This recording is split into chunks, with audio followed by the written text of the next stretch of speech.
Selamat petang, salam sejahtera. Sekali lagi, rahsia dan juga maklumat penting yang tersembunyi oleh Hadi Awang didedahkan. Ramai orang menyangka Datuk Seri ataupun Tan Sri Hadi Awang tidak mempunyai rahsia. Rupa-rupanya beliau mempunyai rahsia yang ramai yang tak tahu, dan ramai mungkin kalau dah tahu akan terkejut. Kali ini pendedahan melibatkan apa yang dikatakan Hadi kata DAP sebar naratif palsu. Tapi dua kali jadi sekutu kami, kata MP ataupun ahli Parlimen Kepong. Bayangkan saudara-saudara sekalian, Hadi menyatakan, dia kata DAP sebar naratif palsu, tapi dua kali jadi sekutu mereka, yaitu sekutu DAP. Sebenarnya kalau sudah jadi kawan, semuanya jadi baik. Sudah jadi lawan, akhirnya diburuk-burukkan. Itulah politik yang tidak matang. Seperti yang dinyatakan oleh Datuk Seri Anwar Ibrahim, itu merupakan politik yang tidak matang. Dan saya setuju. Sebenarnya politik akan jadi baik kalau seseorang itu, ahli politik itu, berhenti mencari kelemahan pihak lawan, tetapi mencari apa yang boleh dimajukan, dibuat, dilakukan untuk majukan satu tempat atau satu kawasan. Maka itulah yang disebut politik matang. Bukan mencari kelemahan, tetapi mencari kelebihan diri sendiri. Mencari apa yang boleh dilakukan oleh seseorang, maka itulah yang dikatakan politik matang. Selagi seseorang pemimpin itu mahu memenangi jiwa, mahu memenangi kawasan dan rakyat pengundi di tempat itu dengan cara mencari kelemahan musuh atau lawan, selagi itulah sebenarnya pemimpin itu belum lagi matang dari segi politiknya. Oleh sebab itu saya boleh kata politik Hadi belum lagi matang, kerana mengatakan bahawa DAP sebar naratif palsu, tapi dua kali jadi sekutu mereka. Ahli Parlimen Kepong Lip Eng mempertikaikan kenyataan Presiden PAS Abdul Hadi Awang yang menggesa.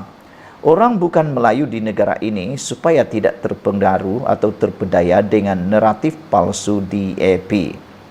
Lim mempersoalkan sama ada PAS juga terpengaruh dengan naratif palsu ini apabila parti itu bekerjasama dengan DAP dua kali pada masa lalu. Ini satu persoalan yang mungkin tak boleh dijawab langsung oleh Hadi.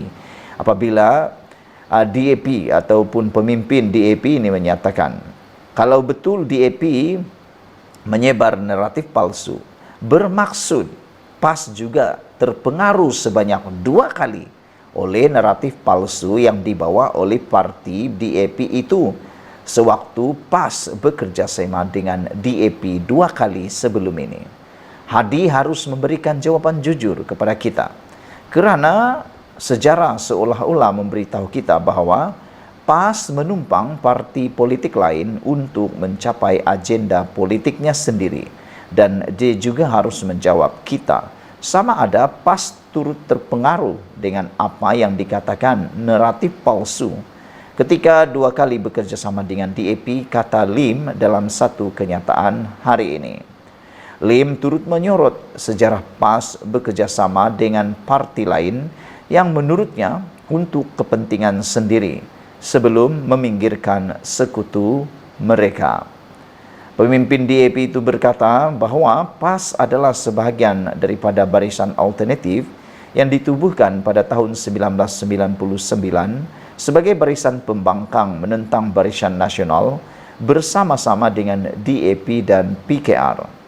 Bagaimanapun, gabungan itu berpecah 2 tahun kemudian apabila PAS dan PKR membawa haluan masing-masing di negeri yang ditakbir PAS. PAS kemudiannya bergabung semula dengan PKR dan DAP untuk membentuk Pakatan Rakyat pada tahun 2008 semasa kemuncak gerakan reformasi pimpinan Anwar Ibrahim. DAP sangat bersikap terbuka terhadap PAS dan menerimanya sebagai rakan kongsi. Itulah saat-saat kami menikmati hubungan kerja yang baik dengan ahli PAS, kerana kami tidak melihat orang Melayu sebagai ancaman, kata beliau. Namun era bekas Mursidul Ampas Nik Aziz Nikmat berlalu dan Hadi mengambil alih jawatan Presiden PAS, hubungan itu kembali menjadi keruh. Sekali lagi, PAS yang meninggalkan Pakatan Rakyat membawa kepada pembubaran gabungan itu pada 2015, kata Lim. PAS adalah sebahagian daripada Barisan Nasional pada 1972 yang menyaksikan PAS memenangi 14 kerusi parlimen pada pilihan raya umum 1974. 3 tahun kemudian, PAS berpecah daripada BN dan hanya mempunyai 5 kerusi parlimen pada pilihan raya umum berikutnya. PAS ditinggalkan oleh pangkalan pengundi Melayunya sehingga pilihan raya umum PRU 1999 pada kemuncak pergerakan reformasi Anwar. Sekali lagi, pada tahun 2022, PAS mendapat manfaat daripada pengundi Melayu yang meninggalkan UMNO pada PRU lalu, memberikan gambaran bahawa terdapat gelombang hijau, kata Lim. Hadi sebelum ini membangkitkan peristiwa 13 Mei 1969, memberi amaran terhadap naratif palsu yang disebarkan DAP untuk mempengaruhi golongan muda Cina dan India. Saudara-saudara sekalian, itulah rahsia yang didedahkan oleh pemimpin DAP daripada ahli Parlimen Kepong ini. Beliau menyatakan dengan tuntas dan tegas bahawa adakah Hadi atau PAS telah terpengaruh dengan naratif palsu yang didakwa Hadi dibawa oleh DAP ini, kerana sejarah menulis 2 kali DAP bekerjasama dengan PAS, bahkan PAS bekerjasama dengan DAP. Kalau benar DAP membawa naratif yang palsu, maksudnya PAS telah pun terpengaruh sebanyak 2 kali. Dan itu perlu dijawab oleh Hadi dengan jujur. Hadi perlu memberikan jawapan jujur kepada kita semua. Kerana sejarah seolah-olah memberitahu kita bahawa PAS menumpang parti politik lain untuk mencapai agenda politiknya sendiri, dan dia juga harus menjawab kita sama ada PAS turut terpengaruh dengan apa yang dikatakan naratif palsu ketika 2 kali bekerjasama dengan DAP, kata Lim dalam satu kenyataan hari ini. Lim turut menyorot sejarah PAS bekerjasama dengan parti lain yang menurutnya untuk kepentingan sendiri sebelum meminggirkan sekutu mereka. Pemimpin DAP itu berkata PAS adalah sebahagian daripada barisan alternatif yang ditubuhkan pada tahun 1999 sebagai barisan pembangkang menentang Barisan Nasional bersama-sama dengan DAP dan PKR.